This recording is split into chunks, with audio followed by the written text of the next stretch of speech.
Welcome to Highly Detailed News. We have today with us Ellie Alvarez. Ellie is a New York native who comes to us from a cannabis-friendly family.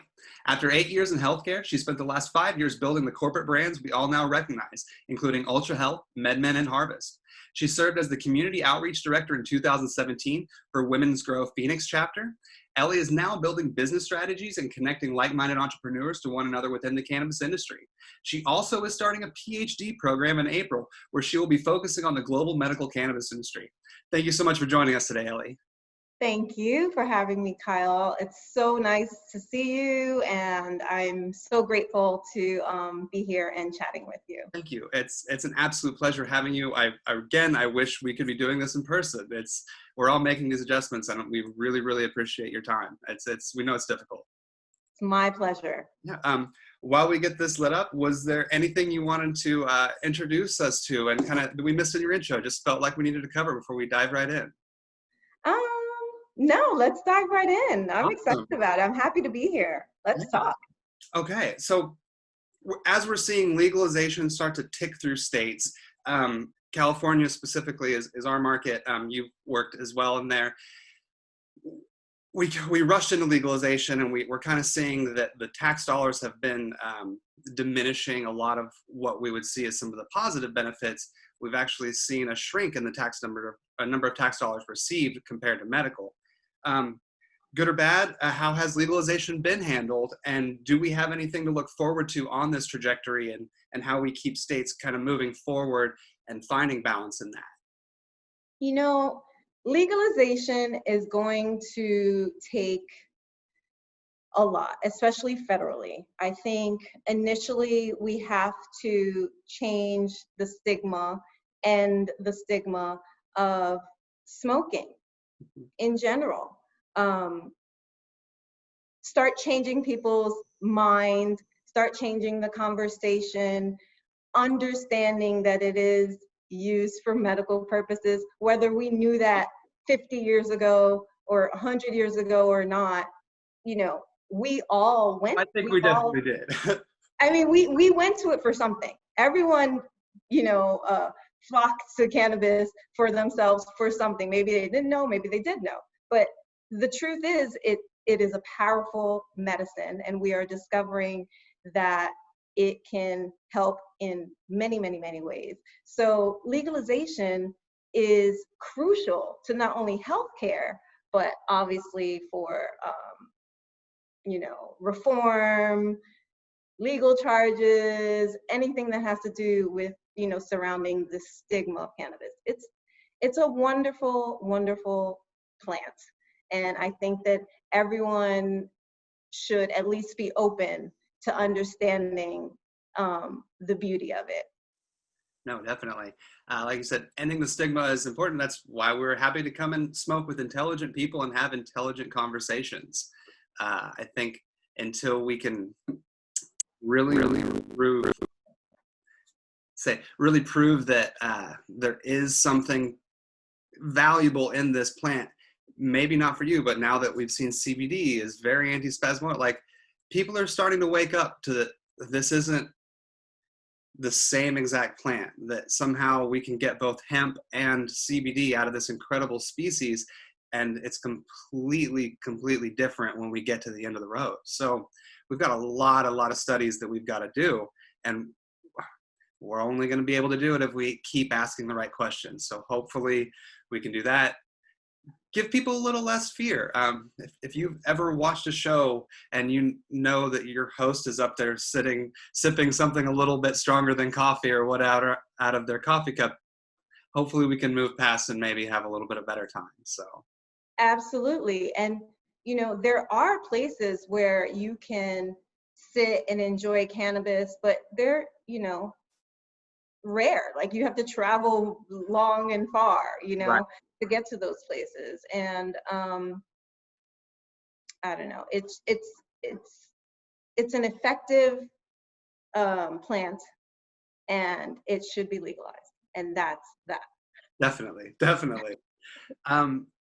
As we're seeing different brands grow and the industry kind of shape into its own, how are we going to try and balance out this proprietary greed with trade secrets? Where is the line about, hey, wow, this, oh my God, this is helping people, we should get this to people, as versus trying to make as much money off of it? Well, I understand that some money has to be made. Mm-hmm. Mm-hmm. Yeah, I mean, in any business, money has to be made. It's just a matter of how rich do you really want to get, right? Like, Right. do you really want, like in pharmaceuticals, do you really want to help people with these? Yeah. Are we making healthy people? Is that the goal? You Yep. know? So I understand profit and you understand business, but you also have to understand healthcare too. We pay a lot of money for deductibles and for medications. And so why not allow a new medication to be a part of that formulary? Definitely. I'm not saying erase all of the pharmaceuticals in the world, but I am saying let's add CBD and THC, to the list of formularies that are accepted Right. in a healthcare space to meet the needs of those people who choose to use cannabis for their healthcare, for their health. No, You know? definitely. Um, Especially as we've seen an emergence, edibles has kind of dominated most people's minds, but even vaping actually is a very direct way of measuring exactly what you're after. Um, And to your point with branding, it's going to be a consumer's choice. Definitely. Not everybody likes to smell, not everybody can smoke. So it's going to be up to the companies and the brands to make sure that they're sourcing the right flower, or that they're growing it the right way, or that their growers, maintaining compliance, and that you have a customer base. With branding, you have to have a customer base. There's always that marketing and, what looks good and everything, but everyone has to have a customer base, and that customer base may also be your patient base. Right. So, you have to appease both of them, I think. Definitely. I Yeah. think now, specifically in these times, people are looking more towards specific brands like women of color, maybe minority owned. So I would start paying attention to those brands, because they're really going to start coming up in this space where, people have been put in jail for a long time. And are unfortunately still in jail or still not able to legally participate because of their record. That's one of the far more frustrating things that we find across this industry, is that the people that built it are now excluded on a large level from participating. We definitely have to figure that the hell out. So I don't know if and another amendment is the way to go, because it seems that the movement was co-opted, and here on 64 the list was just made too long and too many people got a handout on a percentage of dollars, that now we're sitting at a tax dollar rate that's just not being fulfilled. So I think we should definitely readjust how we go about getting this, but we should probably move forward and do a blanket expungement first. I don't see how we can, like even just a delivery job is the one. You're not going to be able to be eligible for the insurance required because of your conviction if you didn't get it expunged, which you have to have money to do. It's a very, very slippery slope that is almost a losing battle for everyone, unfortunately. I agree. And, even within the cannabis industry, I have a little story for you. In the corporate level, I was working a project in Maryland, and the state of Maryland required anybody working in the cannabis industry to have a background check, which is normal, but also a drug test.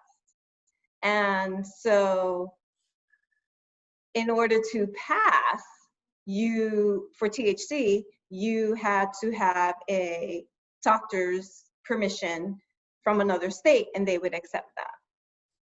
Now, I was working in California at the time and was running to Maryland in, 48 hours to drug test, get fingerprints, do all of that. And I had a California position statement. Well, the state of Maryland didn't think that the California Uh, and that is unfortunate because So the restraints are even within the industry. yeah, the hoops are ridiculous. I remember New Mexico's process involved having to have a certain number of terminally ill patients, and the process that it took to fulfill that was seen as almost morbid because the likelihood that those people would survive the process was very, very slim. And you just had to get them to sign in the hopes that the next person was able to get some comfort. And a lot of people did that, and we are very thankful for them for that. But it does seem like a very, very difficult process to push people through.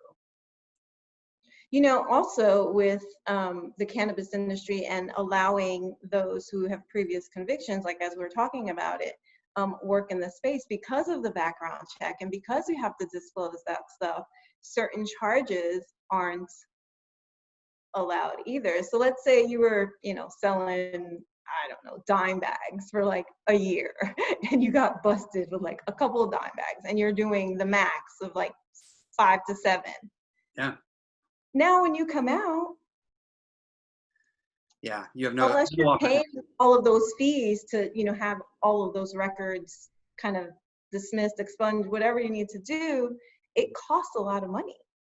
So, you know, It those does. restrictions have to definitely be taken away because I think that we need to be offer some reciprocity to that demographic. Oh, that would be definitely the first step to do it, and I don't think it even goes near enough to really solve a lot of the problems that were caused in that. Um, we're looking at a weird level of things that if we're going to treat this as a medical plant, why are we only allowing very select cultivators to produce what we would see as medical when we've recognized that something someone's going to use to assist them on cancer treatments is going to be a far different plant than you're going to give your child with epilepsy. That's like the chemical compounds, when you break it down, are considerably different.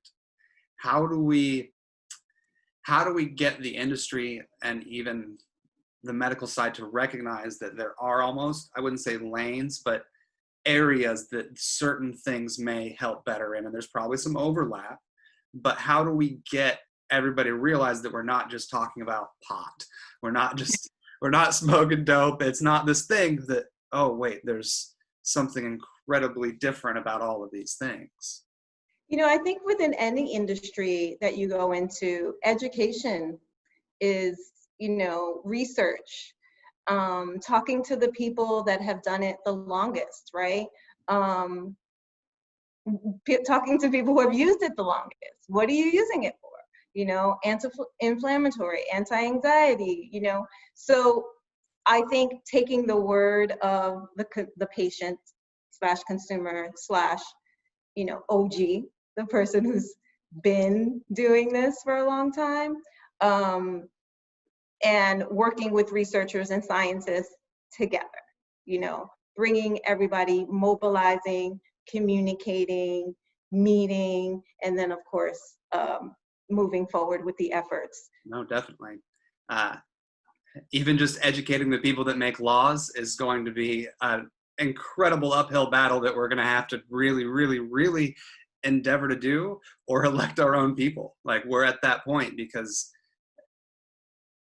unfortunately we see these meetings and these congressmen are having to be explained, whether it's basic scientific principle, economic principle, it may be time to cycle out and change out quite a few faces, unfortunately, but I think we can definitely still move forward to educate as many people as we can, because if we don't, we've already made enemies of those people.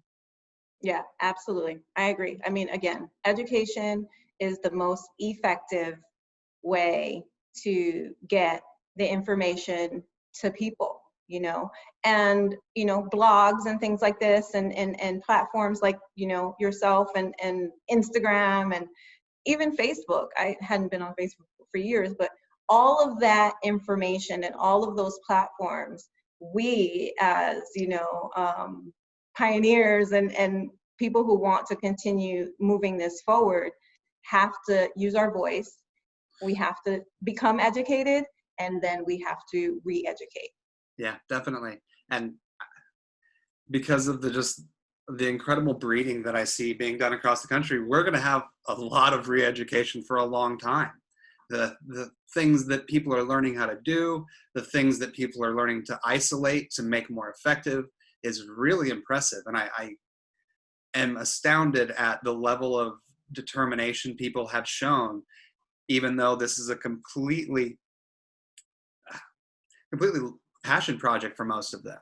And there is a lot of money considerably lost typically on a lot of these projects, but the goal is to kind of do it better and move it forward. And I'm really, really, really happy to see that we have that, because without them, we're all going to be smoking really, really crappy stuff. So yeah, and I can't smoke crappy stuff. So. No, it's not worth it. Pass, I guess. It's fine. Oh, crappy stuff can make okay edibles. It's like you'll get there. Let me see here. So, given that cannabis has actually now been shown to aid in withdrawal symptoms for both opiate and alcohol recovery programs, how can we correct the misinformation that is currently being circulated about cannabis, specifically in rehabilitation? You know, there are, again, education and research. There are so many doctors now working with cannabis and CBD in the opiate space. So we need to come together with those doctors and, you know, talk to the patients, talk to the people who come out of rehab. I have, you know, I've worked in that space before, dual diagnosis, mental health and substance abuse. And the recidivism rate for them going back to rehab was just because they wanted to smoke some weed. So that tells you there in healthcare, like they're still needing that part, you know, something to help alleviate that itch, right? And all of the opiate abusers that I've spoken with and that I've dealt with in my time, I mean, including family members, all wanted to smoke some weed after they got out of rehab. That was all they wanted, you know, to eat and smoke some weed. And I think that had we allowed that in healthcare, didn't, you know, take their privilege of being in maybe a halfway house or something like that because they failed this test away, there wouldn't be that return to that opiate, you know, because we're not allowing them to medicate, or, you know, people to medicate how their body feels like they need to medicate in order to soothe that desire for this opiate that's not good for their body. Definitely. And I mean, we allow cigarettes to be a part of this recovery process because we just accept that people need to have some sort of either oral fixation or a habit. There's different ways of viewing that opinion. But again, this plant has been shown to be least destructive. As long as it's not being processed in the way cigarettes are, we're going to avoid a lot of the impurities and a lot of the toxins that come with that. Again, education, research, I agree completely. Do we have any other tools in the box that we can throw at these guys? Because it seems to be very difficult. Tools in the box that we, you know, I mean, everybody has to try what they like, right? I mean, if you're going to go out there and preach about edibles, you need to try the edibles that you're going to preach about. If you're going to go out there and preach like flower is the power that you need to know about flower, which flower, you know, what strains. Is indica sativa really a thing? You know, you have to become well versed, and I don't know, we need resources, I think, you know. That might be something that, you know, I can look into, but we do need resources where people who have questions like that can go to. And, you know, that's something that we definitely need to push forward. Absolutely. Agreed. That is that thing. There is currently the weird debate over indica versus sativa, but we're looking at specific subchemicals at the end of the day. What is that affecting this overall experience? And so terpene profiling has been a big part of it, but again, pushing that is a great way to help identify, but that's almost how you would see it in wine, and trying to get almost that next tier. We still need a basic nomenclature for either introductory people or people that are looking to be more casual consumers. So it's like the old joke is like, how do we make dad weed sexy? And that's the joke. What is the level that we find ourselves branding and doing those things? So we do have a lot way to go on all of it. You know, the opportunities are endless now. You know, it is a newer industry, and people are jumping into it, you know, to find things out, maybe to re-engage with it. Maybe they tried it many, many, many years ago and then got scared off. And so reintroducing people to it and letting them know that it's good stuff, Yeah, you know, definitely. it's really good stuff. And, you know, I grew up in a household, like you said, that was cannabis friendly for a long time. And I felt like far removed from like normal like families in society for a long time, because I felt like maybe I was doing something wrong. And so, you know, to be in a place now in 2020 where legalization, you know, what, 30 plus states, or, you Yeah, know, and, almost. Yeah.